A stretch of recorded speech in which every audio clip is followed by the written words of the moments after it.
Buongiorno e ben ritrovati a un nuovo appuntamento con l'informazione di Telefriuli. Il Covid rialza la testa. Nell'ultima settimana i nuovi contagi sono aumentati dell'11% a Trieste, ma diminuiscono nelle altre città capoluogo di provincia. Ci vorranno 10 giorni, dice la Fondazione Gimbe, per capire se si tratta di una nuova ondata. Dopo 5 settimane caratterizzate da infezioni in discesa, si inverte la curva dei contagi Covid con un più 1,5% in 7 giorni. Questo pur a fronte di un calo di quasi il 9% dei tamponi effettuati. È quanto si evince dall'ultimo report della Fondazione Gimbe, dove si segnala che servirà una decina di giorni per capire se si tratta di un semplice rimbalzo o di una nuova ondata. È pura follia, dice comunque il presidente Nino Cartabellotta, pensare di abbandonare l'utilizzo delle mascherine al chiuso. Per quanto riguarda il Friuli Venezia Giulia, tra il 2 e l'8 marzo diminuiscono i casi attualmente positivi per 100.000 abitanti, 1.415, e anche i nuovi casi, meno 7 e 8% rispetto alla settimana precedente. Ma negli ultimissimi giorni i numeri risultano in crescita, sono sotto soglia di saturazione i posti letto in area medica, 12,6%, e in terapia intensiva, 5,1%, occupati da pazienti Covid. A livello nazionale i ricoveri in tutti i reparti sono in calo del 16%. I contagi sono in aumento nella metà delle province italiane. In Friuli Venezia Giulia solo a Trieste, dove i casi ogni 100.000 abitanti sono aumentati di oltre l'11%, arrivando a quota 457. Diminuiscono invece nelle altre città: 298 a Gorizia, meno 9,5%, 281 a Udine, meno 11,2%, e 275 a Pordenone, meno 18,5%. Quanto alle vaccinazioni, la popolazione che ha completato il ciclo vaccinale nella nostra regione è pari all'81,2% contro la media italiana dell'83,6%. La terza dose è all'81,9% contro l'82,8% nazionale. Nessun boom sul fronte dei nuovi vaccinati, segnala Gimbe, nonostante il Novavax, di cui sono state somministrate 11.600 dosi tra il 28 febbraio e il 9 marzo. Il procuratore Antonio De Nicolo oggi è tornato sulla vicenda del delitto Resinovic. Le indagini, ha spiegato, proseguono per riuscire ad arrivare alla verità. Si lavora in silenzio, ma si lavora e c'è fiducia sugli esiti delle indagini per la morte di Liliana Resinovic. Antonio De Nicolo, procuratore di Trieste, è tornato sul fatto di cronaca dopo diverse settimane di silenzio. Le forze in campo, ha spiegato, stanno facendo il massimo che si può fare. Sono a contatto quotidiano con loro. So che ci sono dei piccoli progressi per capire tante cose, ma fino a quando il quadro non ci è chiaro abbiamo deciso di autoconsegnarci al silenzio.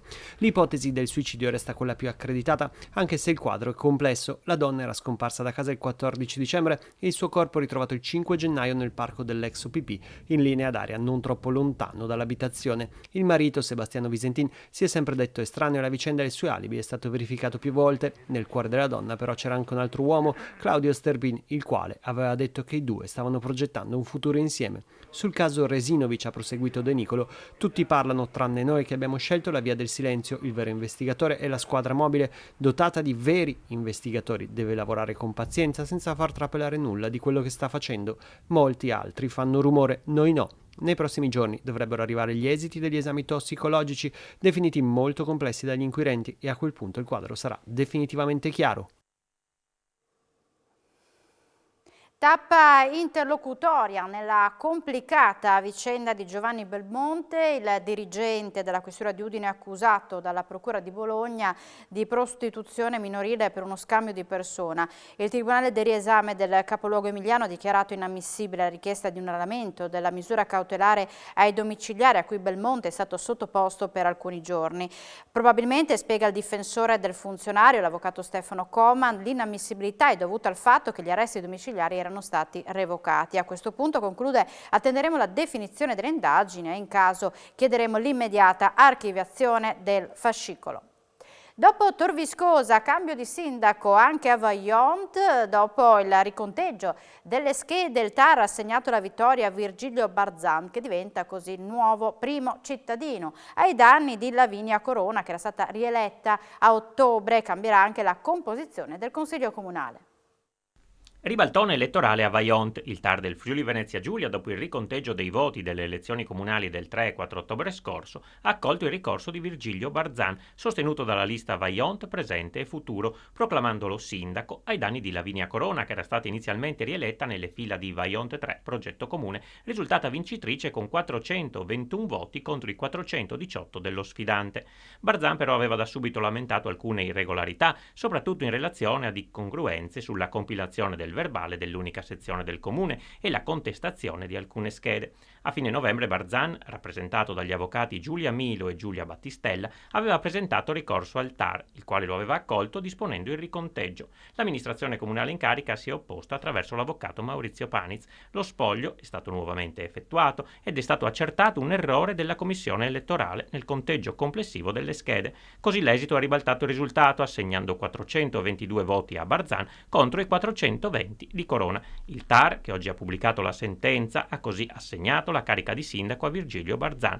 Cambierà anche la composizione del Consiglio, con 8 seggi alla lista Vajont Presente e Futuro e 4 alla lista Vajont 3 Progetto Comune. Barzan ritorna così a guidare il comune di Vajont, era già stato sindaco per 2 mandati a fine anni 90. Le sentenze e la volontà popolare si rispettano, auguriamo buon lavoro ai successori, il commento della Giunta Corona. La guerra in Ucraina costringe l'Automotive Lighting di Tolmezzo a procedere con la cassa integrazione dal 14 marzo al 9 aprile.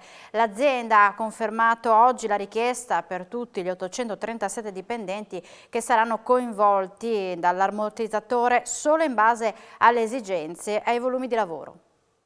L'Automotive Lighting di Tolmezzo conferma l'avvio della cassa integrazione a partire dal 14 marzo. L'uso dell'ammortizzatore è previsto fino al 9 aprile. L'azienda lo ha richiesto per tutta la forza lavoro dello stabilimento, ossia 837 persone, che saranno coinvolte solo in base alle esigenze e ai volumi di lavoro.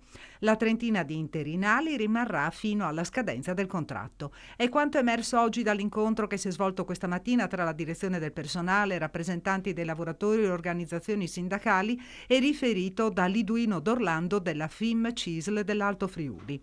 Le motivazioni che hanno indotto l'azienda a ricorrere all'ammortizzatore sociale sono legate alla situazione dei maggiori clienti dello stabilimento tolmezzino, le 2 case automobilistiche Porsche e BMW, che per carenza di cablaggi prodotti in Ucraina sono costrette a diminuire la produzione.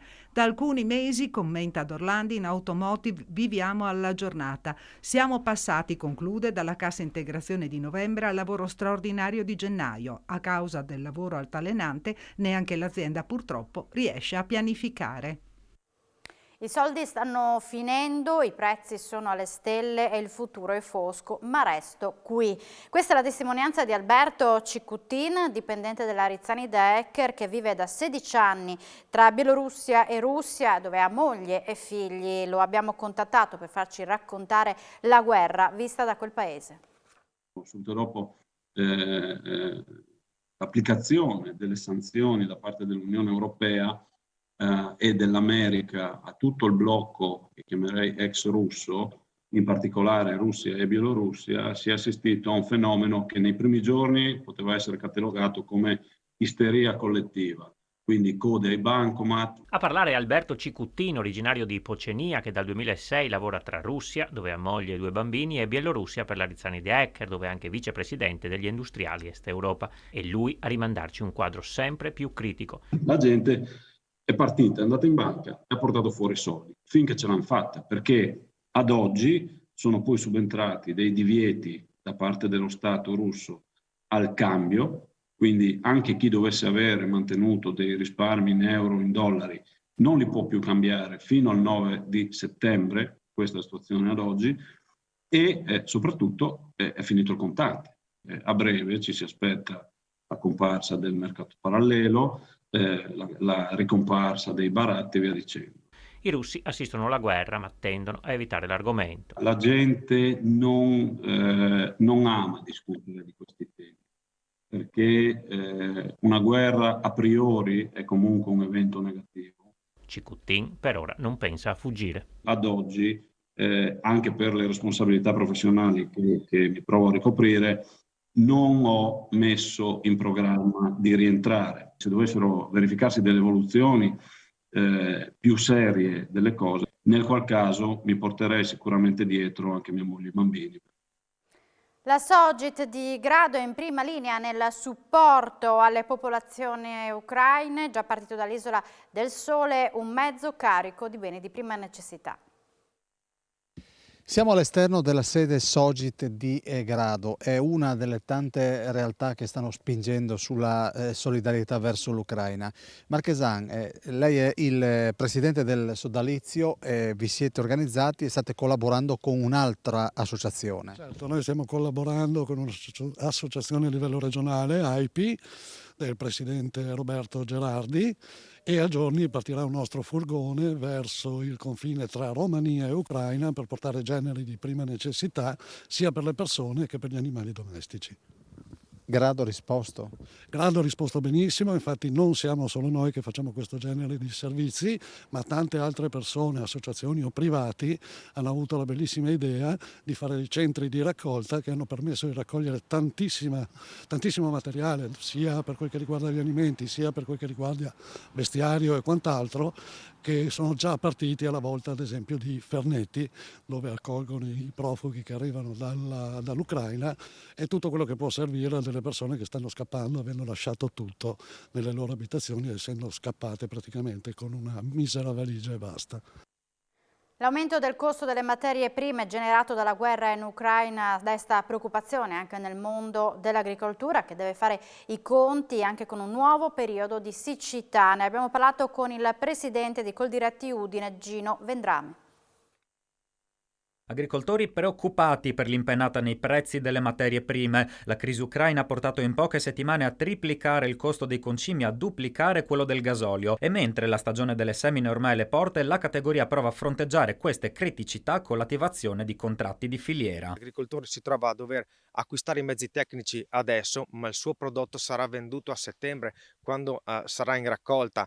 Il punto di domanda è: quanto varrà poi il prodotto dell'agricoltore a settembre? Può darsi che la pace o nuove dinamiche economiche facciano sì che questo prezzo non sia più così elevato. Il contratto di filiera riesce a calmierare, a mettere dei paletti su questo processo economico e perciò diciamo di mantenere un'economia all'agricoltore. A questo si aggiunge anche una situazione climatica che non è certo delle più rosee. L'inverno che sta per concludersi ha registrato finora il 40% di precipitazioni meno rispetto alla media stagionale e all'orizzonte piogge non se ne vedono. Per i prossimi 10 giorni l'Osmer-ARP ha rilevato ancora una tendenza di tempo stabile, con correnti fredde che portano con sé anche il rischio di gelate potenzialmente dannose per gli alberi da frutto. L'acqua è un qualcosa che va utilizzato con parsimonia e bisogna puntare anche nella conversione degli impianti irrigui esistenti, trasformandoli in impianti sempre più efficienti con meno dispersione d'acqua e maggior efficientamento.